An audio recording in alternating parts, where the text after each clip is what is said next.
Unfortunately, what you're about to hear is real. The members of this radio program are simply not that bright, or what some people would call educated. They are merely stupid. They're not trying to offend anyone on purpose. And all have played doctors on TV. You have been warned and are cordially invited to join the party.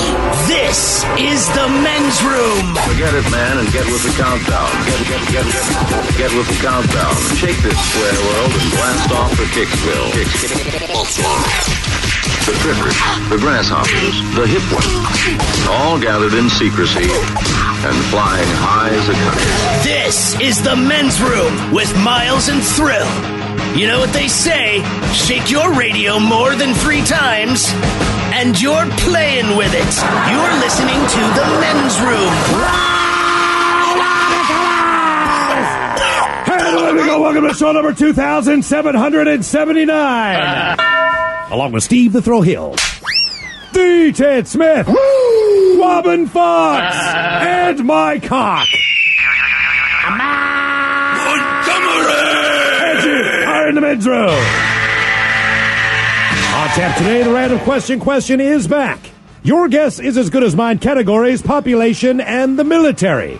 We will review some men's room rules. Get ready to play Profile This. Plus headlines, a men's room shot of the day, fun with listener emails, and everyone's favorite, TV Time with Ted. Click, clack, jiggity jump. All right, here we go. Florida man busted shoplifting sheets says it was an item on his bucket list. If a random stranger dumps popcorn on your 2-year-old's head, you should, in fact, be pissed. United Airlines says, hold my beer, and loses an 80-year-old woman on a flight. Apple's California headquarters is giving employees, an invisible fight. And Florida man finds Burmese python with a white-tailed deer inside. That is all coming on today's very special episode of The Men's Room. And now, here's the question. Hola, bitches. Good day to you and yours. All right, let's just say it. One surefire way to know if your parents love you, frankly, it's just this. Consider the name that they gave you. There's a dude in Nebraska. His name is Rodney Phillips. No big deal, except that his middle name is Trouble. And I don't mean that he's some wannabe macho guy who says, my middle name is Trouble. I mean that his parents gave him Trouble as a middle name. So guess what? He was just arrested for burglary.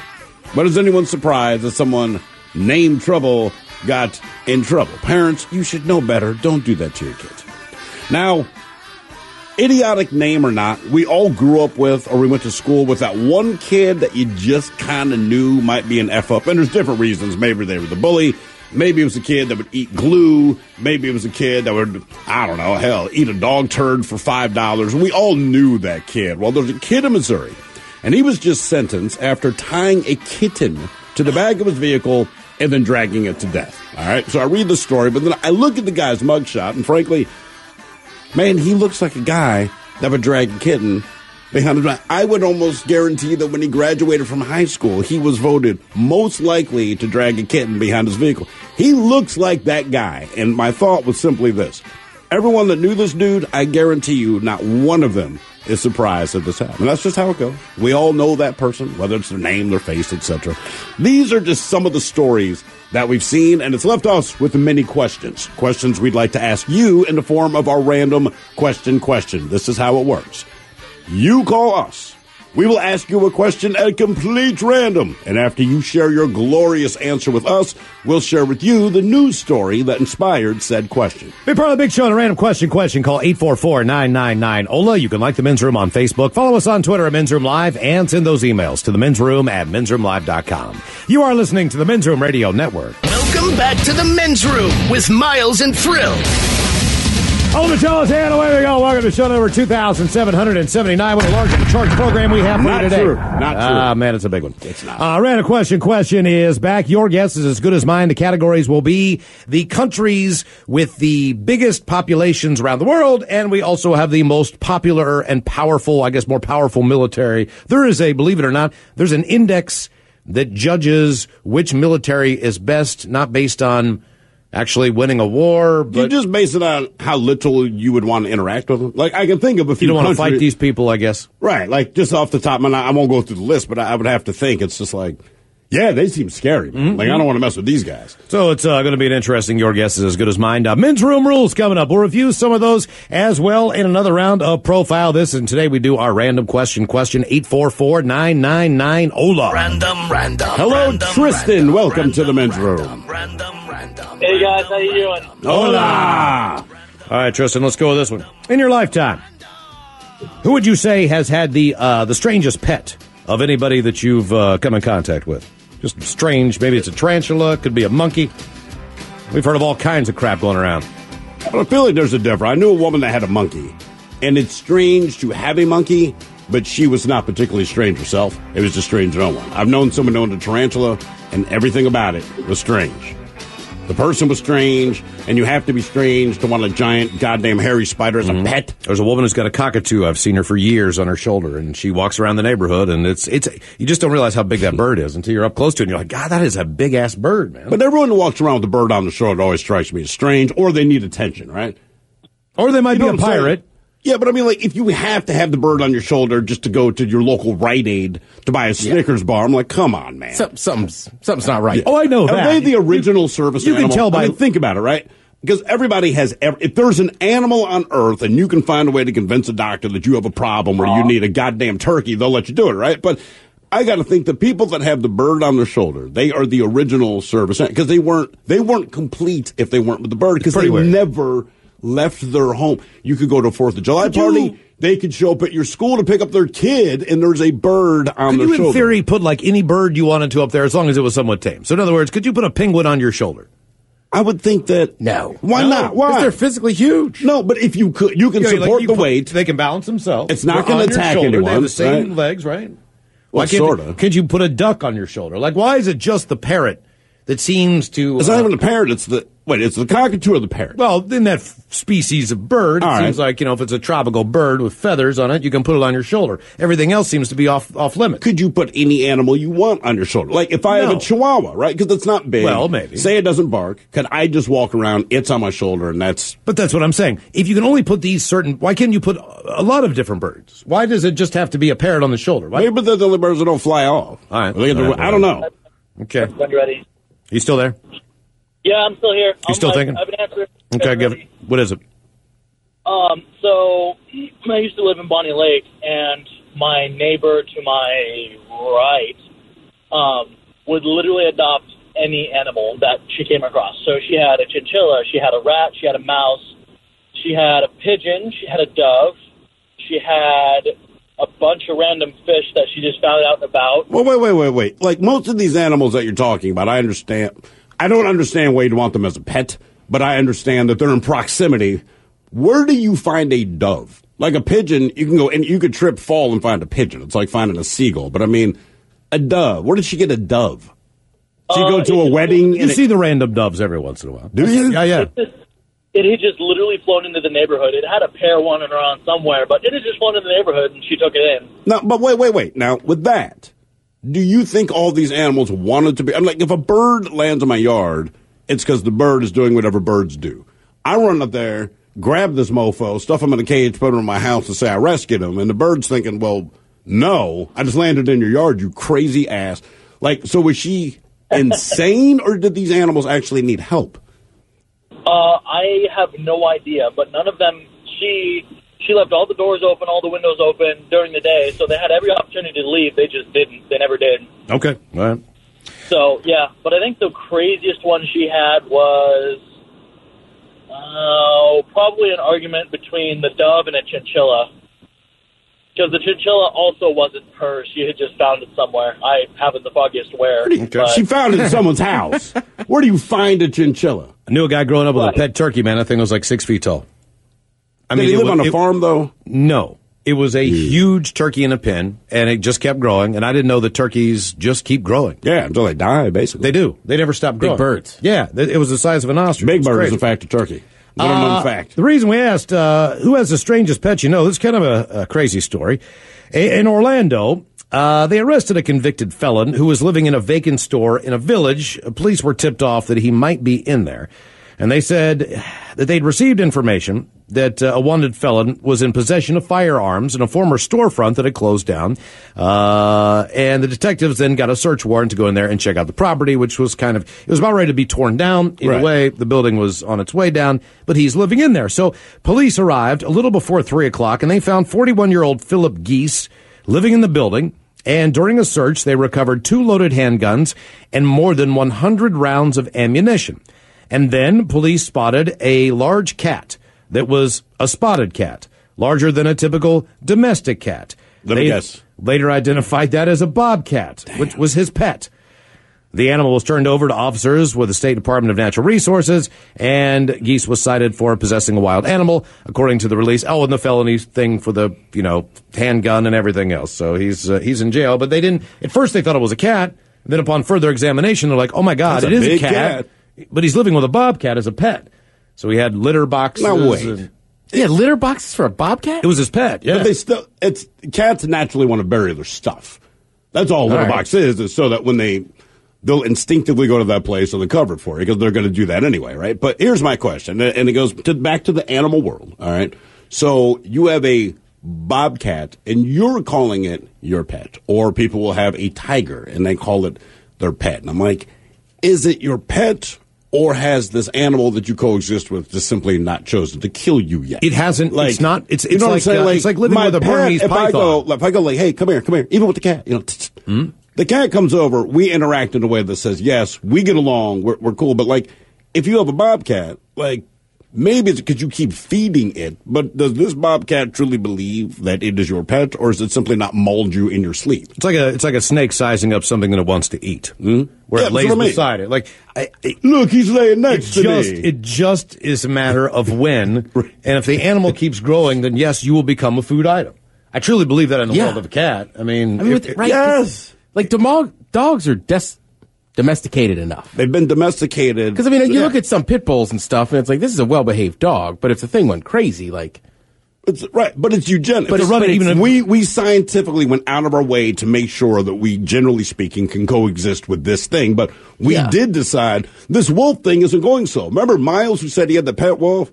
Yeah, he stubbed his toe and his wolf ate him. It was never a pet. Yeah, like, I don't mind kind of roughhousing with somebody's pit, but I don't know if I'd roughhouse with a bobcat. There was these 3 dogs, man. They would get out. Well, not intentionally. They were a couple blocks up from me, but they got out constantly. They were escape artists. And once one got out the fence, whatever, they'd all come. And they were just the friendliest pack of roaming dogs, man. But they covered all territories, and they were just running down, man, and they would just get so fired up. And you try to stop one of them just to be able to hold on to their collar. Not a good idea. No, because the other 2 would come up and that's what I'm saying. And all you're trying to do is like, Skippy, what's your number? I'm going to try to call your order. You know what I mean? Like, and the other 2 would be like, you get away from Skippy.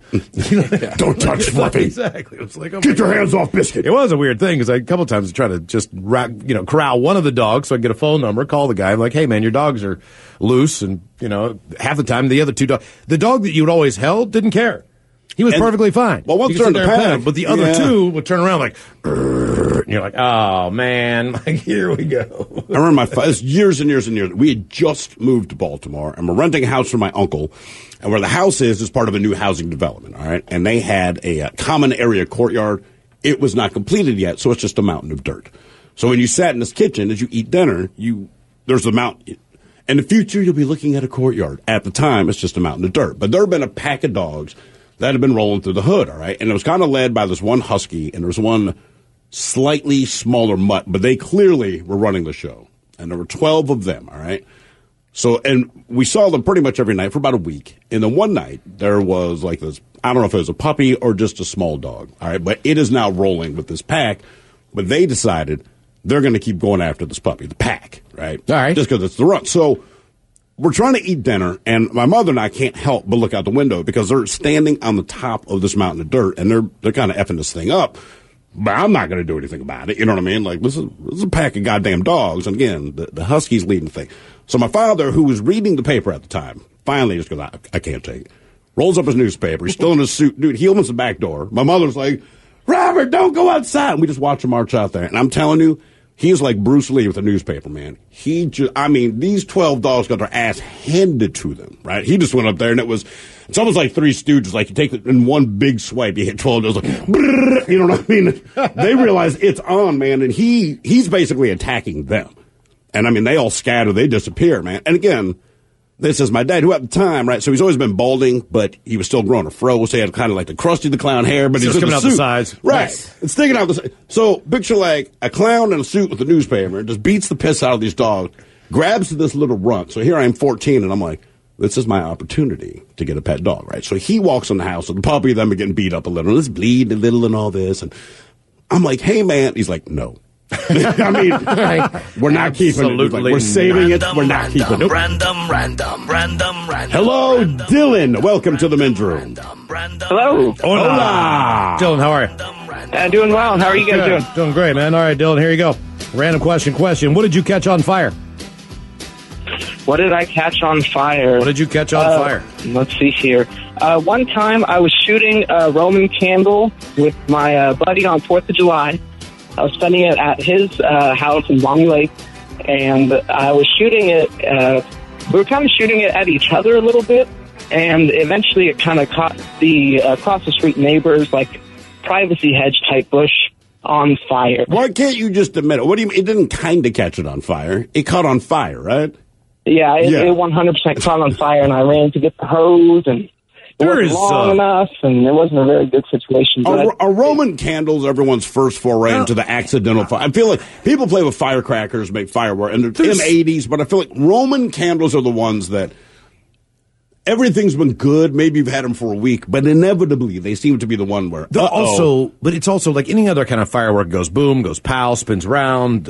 Roman candles are just liquefied goop that's on fire. Like, I don't know of anything else that's like a Roman candle. Napalm. Is there anything else like, you know what I mean? Like, have you ever seen what comes out of a Roman candle? It is like liquid goop on fire. It is. The thrill's right. For whatever reason, people feel fine, like, pointing those things at each other. Like everything else. You shouldn't. It's not a joke. No. Roman candle. Like, hey. All right. The reason we asked, what did you catch on fire? We go to Woodlawn, Maryland. I'm familiar with that place. Where a guy was in his car on Thursday, and he gave himself a once-over with his Axe body spray. Oh, yeah. And then he lit up his cig, and the entire car exploded. The blast blew the doors open, pushed up the roof, and shattered the front window. Again. The explosion blew the doors of the car open, pushed up the roof on the car, and shattered the front windshield completely out. How much Axe body spray did he feel he needed? Guy was taken to a burn unit with serious injuries. Police say, the explosion was caused by the Axe body spray and the cigarette. Damn. Yes. And he must have sprayed all that ton. I mean, that's what I mean. Like, how much Axe body spray? Awesome. I'm going on a date. Hey, you know, oh no!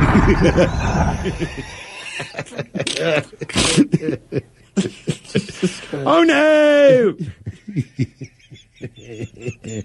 Random. Hello, Eric. Welcome to the men's room. Hola. All right, Eric, let's see here. What do we got for you on our random question? Oh, let's see here. Let's go with this one. What is the oddest thing that you have ever eaten? What would you say is the strangest food that you've ever eaten? Ooh, that's a good question. And was it on purpose? Strange to other people's, maybe it wasn't strange to you. I would say the weirdest thing that I have ever eaten is escargot or snails. All right. It took, I think I was probably in my 40s before I tried that for the first time. Was it? Yeah, the time we had it together. Yeah, we tried them for the first. And look, did you order them or did they just show up? I said, we're getting these. This is on. Game's on. And then Ted, because of Slither, you know what I mean? I got to try these. It should be noted. We had never tried it. It was like, let's order them. Well, it wasn't that easy. It's more like someone else is picking up the tab. Correct. So let's order. And you're right, man, because it's fine. They weren't even bad. It's just knowing that I have a snail in my mouth did not help. Did you like them? I actually did. They were covered in garlic and butter, and they tasted really good. I mean, nothing too out of the ordinary. So Okay, but let me ask you this. Is there anything that doesn't taste better when you cover it in butter and garlic? So my thing is, are they good, or do they just absorb the taste that you like? I don't know, man. I've never had anything in a shell that was bad. As far as food goes, for the most part, I'm not a big conch fan. Or conch, whatever. Yeah, I don't like conch much. They're pretty tough to eat. But other than that, I can't think of anything. Skip Harris's annual gathering of his friends for his wintertime muskrat dinner had hit a snag because they're actually having a shortage of muskrat where he lives in Salem County. So Too much love. Has a group of friends that come over, and they all love the muskrat, but this year he couldn't find a muskrat. So he went back to the beaver. And a friend of mine cooked one and brought over a little bit, and I liked it. So instead of having their muskrat dinner with friends this year, he decided to go with the beaver. White. 24-pound beaver. Yes. Yes, he is. He deep-fried the beaver and roasted the beaver. Served with carrots and celery. Random question, 844-999. Ola, more your calls coming up. You are listening to the Men's Room Radio Network. This is the Men's Room with Miles and Thrill. Still to come, your guess is as good as mine. Categories will be population and militaries. We'll do your guess is as good as mine right before we drink and toast with the shot of the day. In the meantime, it is our random question, 844-999-OLA. Hello, Matt. Welcome to the Men's Room. Hola, bitch, hola. Hola. How you doing today, Matt? I'm doing good. How about yourself? Don't worry about it. I just asked to be nice. I really didn't care. But you know, when you grow up, it's very important to tell your kids, hey, ask people, how you doing? Yeah, you gotta be nice. Matt, let's go with this one. What do you know how to make from scratch? What do you know how to make from scratch? Maybe it's a plant that you smoke. Maybe it's a delicious chili or a famous chicken dish that you have. Or meth. I feel like you know how to make meth. What can you make from scratch? Well, I mean, the obvious one, I can grow marijuana from scratch, and I know how to make hash and hash oil and all that stuff. Okay, and what's your secret to your marijuana cultivation there? What's your trick? My rule is the less you're in your room, the less you have to be in your grow room, the better. The plants grow themselves as long as they're healthy. I mean, I'm in there once a week, and they do fine. You know what, dude? I feel the same way with my kids. Don't you have an automatic? Honestly, God, like once a week, right? You open the door, like, you guys need anything? And it's always the same. Food, water, help. Like, when you come up with something new. Sunlight. Right. Yeah. Like, come on, man. Matt, I mean, other than the obvious stuff. You got to water them once a day. What, do you got, an automatic water system going? I water them every 3 to 4 days. I use big pots with this soil that holds a lot of moisture just for that reason. So I now, let me ask you every other day. So you can grow your own weed. I know a lot of people that can grow their own weed, but if you can make your own hash, why would I think your hash is going to be better than anyone else's hash? Like, what are you putting love into it, like an Italian woman making lasagna? Like, is it a blonde hash, an Afghani hash? Is it a tan Moroccan hash? What is it? Honestly, I haven't made hash in a really long time. It's an albino hash. It's a white hash. The actual buds. Yeah, white hash. But I use actual buds. All right. Instead of just trimmings. Do people like your hash? Do people tell you do a good job with it? Yeah, but I mean, I don't really sell it or anything. I just make it for myself and my family. Have you ever told someone your hash is awful? Like, look, well, I don't know anyone that makes their own hash. It might even be the worst hash you've had. Yeah. But it's kind of like a beer. Like, I'm not going to not drink it. I might not like it, but I'm going to finish it. Like, your hash is horrible. I don't want any more. Hash doesn't seem to be the popular thing with the young kids anymore. It seems like keef is more of the standard that people like. I've just run into keef more than I've run into. Is this from talking to your daughters? No, honestly. I mean, like, aren't they the youngest people you know? I mean, I don't think they do that. I mean, I don't think they're that advanced on it. But I mean, it just seems like the kids these days buy more keef than they like the hash. There is a real reason why we asked the question, what did you make from scratch? 844-999-OLA. Robin, you're going to like this story coming up here in seconds. Hola! The shenanigans continue on the Men's Room Radio Network.